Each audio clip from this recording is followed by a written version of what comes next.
Welcome to my channel అమ్మమ్మ చేతి వంట అండి. ఈరోజు మన రెసిపీ గుత్తి వంకాయ కర్రీ. ఈ గుత్తి వంకాయ కర్రీకి కావాల్సినవి లేత వంకాయలు, ఇలాంటి గుత్తి వంకాయలు 1 kg తీసుకున్నానండి. లేత వంకాయలు తీసుకోవాలి. ఇవి కట్ చేసుకుని ఉప్పు నీళ్ళలో వేసి పెట్టుకున్నానండి.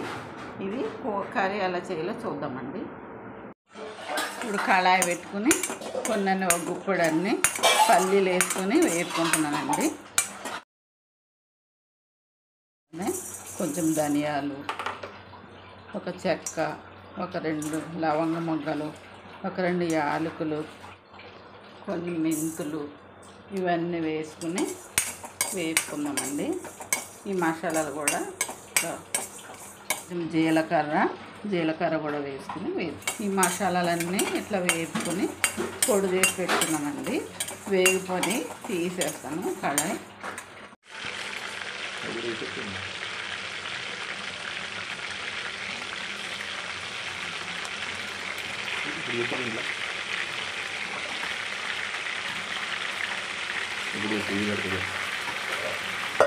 కళాయి పెట్టుకుని ఆయిల్ వేసుకున్నానండి. ఆయిల్లో ఈ వంకాయలు కొంచెం దోరగా వేగేటట్టు పల్లీలు గ్రైండర్లో వేసుకున్నామండి. మిక్సీ జార్లో పెట్టుకున్న ఈ మసాలాలు కూడా దీనిలో వేసేసుకుని మొత్తం పొడి చేసుకున్నామండి. మసాలాలు మొత్తం పల్లీలను ఈ పక్కకు పెట్టుకున్నాం. ఇప్పుడు ఈ వంకాయలు ఈ విధంగా వేగిపోయినాయి కదండి. కాలు ఈ విధంగా బాగా ఎక్కువ వేగిపోకర్లేదు, లైట్గా వేగితే చాలు. ఇవి ఒక పళ్ళులో తీసుకుంటామండి.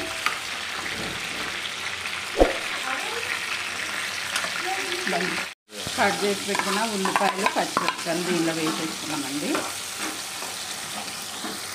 వెల్లుల్లి 2 టీ స్పూన్ల అల్లం వెల్లుల్లి పేస్ట్ తీసుకోండి. 1 స్పూను పసుపు, 2 టీ స్పూన్ల కారం, ఒక 2 టీ స్పూన్లంత ఉప్పు ఇవన్నీ వేసుకుని బాగా కలుపుకున్నామండి.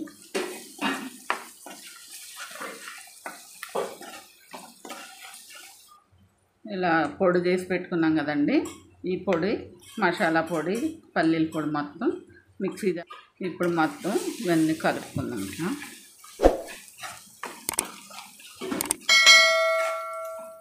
మనం ఫ్రై చేసి పెట్టుకున్న వంకాయల్ని దీనిలో వేసేసుకున్నామండి.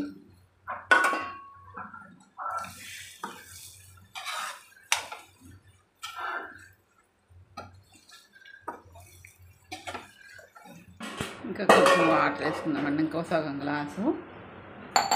వంకాయలు కొంచెం ఉడకాలి కదా, మూత పెట్టుకుని ఉడకనిద్దాం.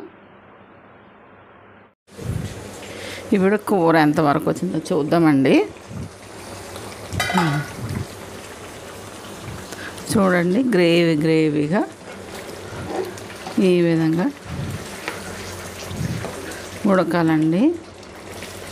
మనం ఆయిల్లో ఫ్రై చేసాం కనుక వంకాయలు ఎక్కువసేపు ఉడకవసరం వద్దండి.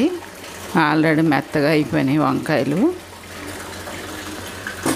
చింతపండు పులుసు తీసి పెట్టుకున్నానండి. టమాటాలు వేస్తలేను నేను, చింతపండు పులుసుతోనే చేసుకుంటున్నాను. ఇలా చింతపండు పులుసు వేసుకుంటే చాలా టేస్ట్ అనేది చాలా బాగుంటుందండి. ఇంకా కొంచెం దగ్గరికి ఎగరాలి కూర. ఇప్పుడు దీనిలో మనం కొంచెం కరివేపాకు వేసుకుంటున్నాను. ఇప్పుడు మూత పెడదాం. కూర ఎంతవరకు వచ్చిందో చూద్దామండి. సూపర్గా అయిపోయిందండి. చూడండి, ఇట్లా బబుల్స్ లాగా ఆయిల్ కూడా పైకి తేలింది. ఇట్లా అయితే కూర అయిపోయినట్టేనండి. వంకాయలు కూడా చాలా చక్కగా ఉడికిపోయినాయండి. మెత్తగా ఉడికిపోయినాయి వంకాయలు. గుత్తి వంకాయ కూర ఎప్పుడు చూడండి, గుత్తి వంకాయ కూర ఎప్పుడు చేసినా ఈ విధంగా చేసుకుంటే టేస్ట్ అనేది చాలా బాగుంటుంది. మళ్ళీ కావాలనుకుంటారు. నచ్చినట్లయితే లైక్ చేయండి, షేర్ చేయండి, సబ్స్క్రైబ్